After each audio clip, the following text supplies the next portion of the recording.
प्यारे बच्चों, आज हम 10वीं कक्षा के गणित का फर्स्ट चैप्टर पढ़ेंगे जिसका नाम है वास्तविक संख्याएं अर्थात रियल नंबर्स। इस चैप्टर में आइए सबसे पहले हम कुछ एक परिभाषाएं रिवाइज कर लेते हैं जो हम पिछली कक्षाओं में पढ़ चुके हैं। सबसे पहले आता है प्राकृत संख्याएं, जिनको नेचुरल नंबर्स भी बोलते हैं, एन से डिनोट की जाती है। प्राकृत संख्याएं कौन सी होती हैं? जो गिनती वाली संख्याएं हैं 1, 2, 3, 4, 5 आदि, ये प्राकृत संख्याएं कहलाती हैं। प्राकृत संख्याओं के बाद दूसरे नंबर पर है पूर्ण संख्याएं यानी वोल नंबर। पूर्ण संख्याएं यदि हम प्राकृत संख्याओं के समूह में 0 और मिला दें तो ये समूह जो है पूर्ण संख्याओं का समूह कहलाता है। उसके बाद तीसरे नंबर पर आता है पूर्णांक, इंटीजर्स, जेड के द्वारा डिनोट किया जाता है। यदि पूर्ण संख्याओं के समूह में प्राकृत संख्याओं के ऋणात्मक अंक और मिला दिए जाएं तो ये जो समूह है ये पूर्णांकों का समूह कहलाता है। अब पूर्णांकों में देखिए, जो पूर्णांक 0 से बड़े होते हैं उन पूर्णांकों को हम धनात्मक पूर्णांक कहते हैं यानी पॉजिटिव इंटीजर्स,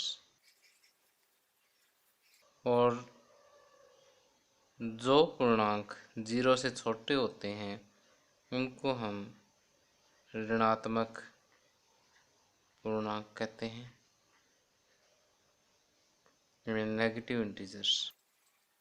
0 न तो धनात्मक है और न ही ऋणात्मक।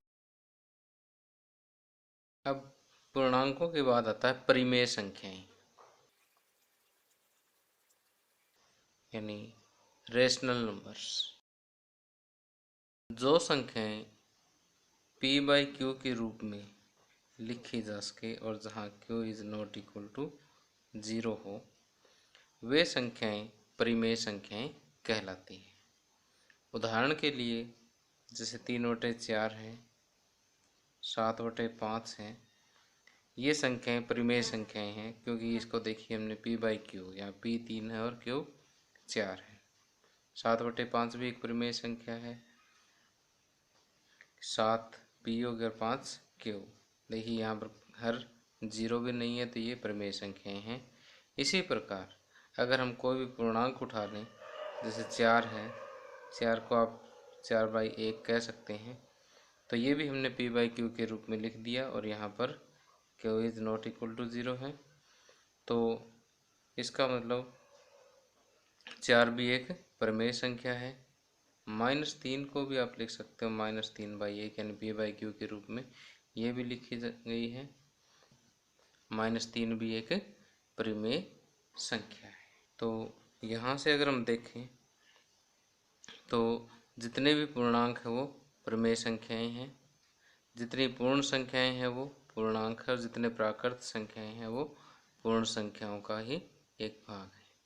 तो आगे आता है अपरिमेय संख्याएं किसे कहते हैं? Irrational number. वो संख्याएं जो p/q के रूप में ना लिखी जा सके, ऐसी संख्याएं अपरिमेय संख्याएं कहलाती हैं। जैसे वर्गमूल 2, वर्गमूल 3, पाई एक्स्ट्रा, ये सारी अपरिमेय संख्याएं हैं। अब देखिए, अगर हम 22/7 की बात करें तो ये एक परिमेय संख्या है, जबकि पाई एक अप्रमेय संख्या है, क्योंकि पाई का मान एग्जैक्टली 22/7 के बराबर नहीं होता, जबकि इसका ये लगभग मान है। पाई को एग्जैक्टली p/q के रूप में लिख नहीं सकते, इसलिए पाई एक अप्रमेय। अब आता है कि वास्तविक संख्याएं क्या होती है, जो वास्तव में हमारे चैप्टर का नाम है रियल नंबर्स।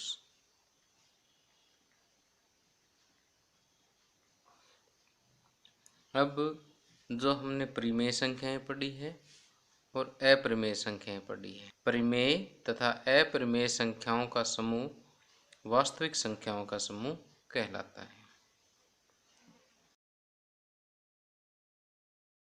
परिमेय और अप्रमेय संख्याओं का समूह वास्तविक संख्याएं कहलाता है। अब आगे आता है यूक्लिड विभाजन प्रमेयिका। यूक्लिड विभाजन प्रमेयिका को समझने से पहले हम ये जानते हैं कि प्रमेयिका शब्द का अर्थ क्या होता है। प्रमेयिका, इंग्लिश में इसको लेमा बोलते हैं। प्रमेयिका एक सिद्ध किया हुआ कथन होता है जो अन्य कथनों को सिद्ध करने के लिए प्रयोग किया जाता है। यूक्लिड विभाजन प्रमेयिका को समझने के लिए हम बिल्कुल सिंपल सा एक उदाहरण लेते हैं पहले, कि मान लीजिए हमारे पास कोई दो धनात्मक पूर्णांक हैं, जैसे 21 और 5। यहाँ हम देख रहे हैं कि 21 जो है 5 से बड़ा है। यदि हम 21 को 5 से भाग दें तो 5 चौके 20, शेष 1 बच जाता है। तो हम 21 को क्या लिख सकते हैं, 21 को लिख सकते हैं 5 गुणा 4 प्लस में शेष। अब हमें पता है कि शेष कभी भी 0 से छोटा नहीं होता, यानी 0 हमेशा ही शेष से बड़ी रहेगी और शेष हमेशा ही भाजक से छोटा होता है। तो ठीक इसी तरह से हम इस रिजल्ट को थोड़ा जनरलाइज कर रहे हैं कि मान लीजिए हमारे पास a और b दो धनात्मक पूर्णांक है। 21 और 5 की जगह पर मैंने a और b कोई भी दो धनात्मक पूर्णांक ले लिए। मैंने मान लिया कि a जो है b से बड़ा है। यदि मैं a को b से भाग दूं तो हमारे पास दो अद्वितीय पूर्ण संख्याएं q और r प्राप्त होगी, जिसको हम लिख सकते हैं कि a बराबर, जैसे 21 को लिखा हमने 5 गुणा 4 प्लस 1, तो ठीक उसी तरह से a को b गुणा q प्लस r, जहाँ पर शेष हमेशा ही 0 से बड़ा या 0 के बराबर होगा, लेकिन भाजक b से छोटा होगा। अब देखिए हमें यहाँ से एक ये कथन प्राप्त हुआ है कि a बराबर BQ प्लस R, जहाँ 0 इज लेस देन और equal to R which is less than B। तो ये जो कथन है ये और कुछ नहीं है, ये यूक्लिड विभाजन प्रमेय का ही है। तो हम यूक्लिड विभाजन प्रमेयिका को इस प्रकार परिभाषित कर सकते हैं कि दो धनात्मक पूर्णांक a और b दिए रहने पर, दो धनात्मक पूर्णांक a और b दिए रहने पर ऐसी अद्वितीय पूर्ण संख्याएं q और r विद्यमान हैं कि a बराबर BQ plus R such that 0 is less than or equal to R which is less than B। अब हम आगे पढ़ते हैं यूक्लिड विभाजन एल्गोरिथम। यूक्लिड विभाजन एल्गोरिथम। अब देखिए सबसे पहले हम यूक्लिड विभाजन एल्गोरिथम से पहले हम एल्गोरिथम शब्द का अर्थ समझते हैं कि एल्गोरिथम जो है किसी भी समस्या को हल करने के लिए अपनाई गई विधि के स्टेप्स जो है, विभिन्न जो चरण हैं, उनकी श्रृंखला को हम एल्गोरिथम कहते हैं। अब यूक्लिड विभाजन एल्गोरिथम वास्तव में दो धनात्मक पूर्णांकों का HCF निकालने के लिए, HCF जिसको आपने हिंदी में महत्तम समावर्तक के नाम से पढ़ा है, दो धनात्मक पूर्णांकों का महत्तम समावर्तक यानी HCF निकालने के लिए हम एक विधि का प्रयोग करते हैं। उस विधि के जो चरण हैं वही यूक्लिड विभाजन एल्गोरिथम, और इस एल्गोरिथम में हम यूक्लिड विभाजन प्रमेयिका का प्रयोग करेंगे, यानी इस तरह से भाग विधि द्वारा हम HCF ज्ञात करेंगे। यदि यूक्लिड विभाजन एल्गोरिथम को एक सामान्य रूप से समझें तो मान लीजिए कि हमारे पास C और D कोई दो धनात्मक पूर्णांक है। मान लेते हैं कि C D से बड़ा है। जब हम C को D से भाग करते हैं तो हमें दो अद्वितीय पूर्ण संख्याएं Q और R प्राप्त होगी। तो यहाँ पर हम C को लिख सकते हैं C बराबर DQ प्लस R। ये यूक्लिड विभाजन एल्गोरिथम का फर्स्ट स्टेप है कि हम यहाँ पर C और D पर यूक्लिड विभाजन प्रमेय का लगाएंगे। अब इसका रिमाइंडर चेक करेंगे। यदि रिमाइंडर 0 आता है तो D जो है यानी भाजक जो है इस स्टेज पर वो C और D का HCF होगा। लेकिन अगर R = 0 नहीं है तो हम फिर से यूक्लिड विभाजन प्रमेय का R और D के लिए अप्लाई कर देंगे। फिर उसी तरह से हम दूसरा भागफल और शेषफल ज्ञात करेंगे।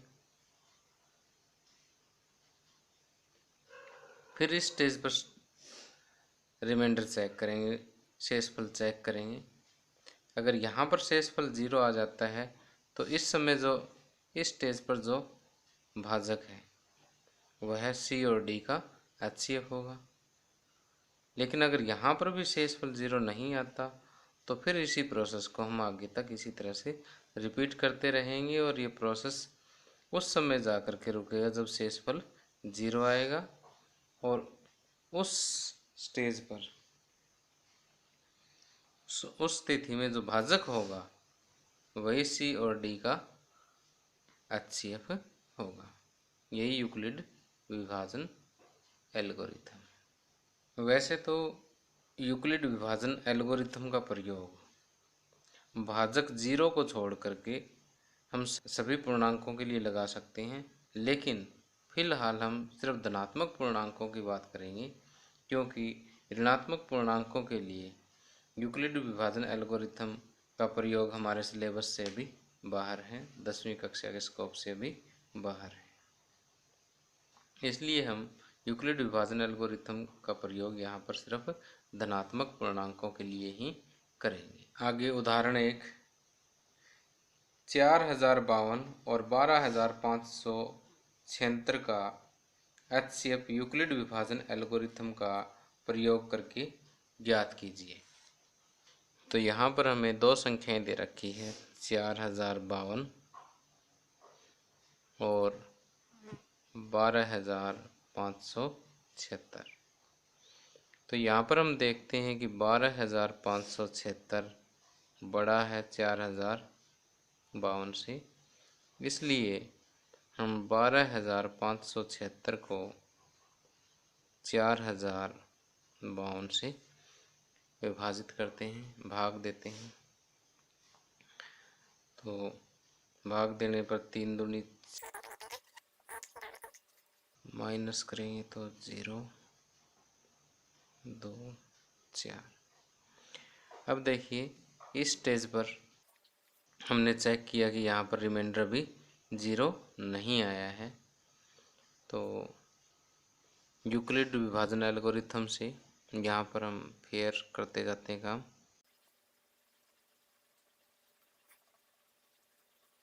एल्गोरिथम के पहले स्टेप में हम यहाँ रिमाइंडर ऑब्टेन करते हैं, तो 12,576 बराबर 4,052 गुणा 3 + 420।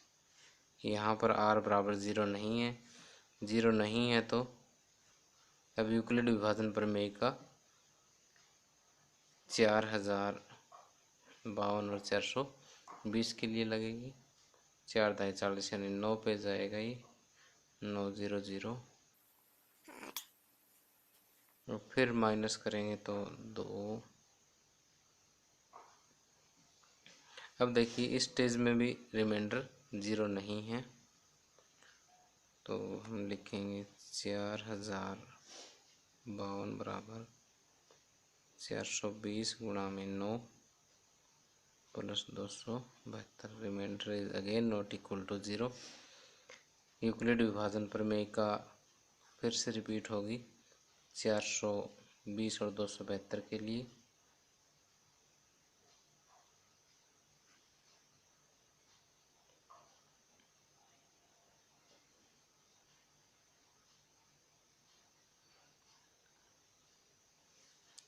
अब 420 बराबर 272 गुणा 1 + 148। रिमाइंडर फिर 0 के बराबर नहीं है, तो एक बार फिर से रिपीट कर दीजिए इसको।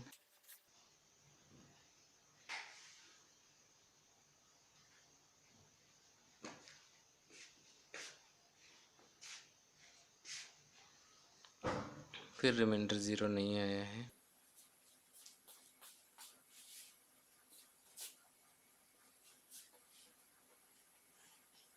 इस प्रोसेस को तब तक कंटिन्यू रखना है जब तक शेषफल 0 ना आ जाए।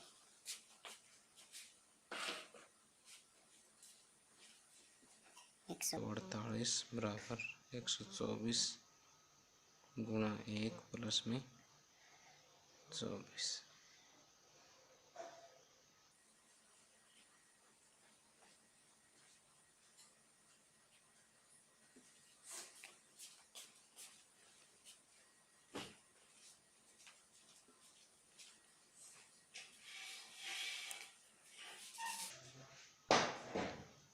अब फिर रिपीट करेंगे 4 और 24 के लिए। इस स्टेज पे देखिए 4 से 24, शेषफल 0 आ जाता है। शेषफल 0 आते ही ये प्रक्रिया रुक जाएगी यहीं पर, और इस स्टेज पर जो भाजक है यानी 4, वो 4,052 और 12,576 का HCF होगा। तो 24 बराबर हम लिखेंगे 4 गुणा 6 + 0, और यहाँ पर रिमाइंडर क्या हो गया, 0 हो गया। तो हम लिखेंगे यहाँ शेषफल 0 है, इसलिए यह प्रक्रिया समाप्त हो जाती है।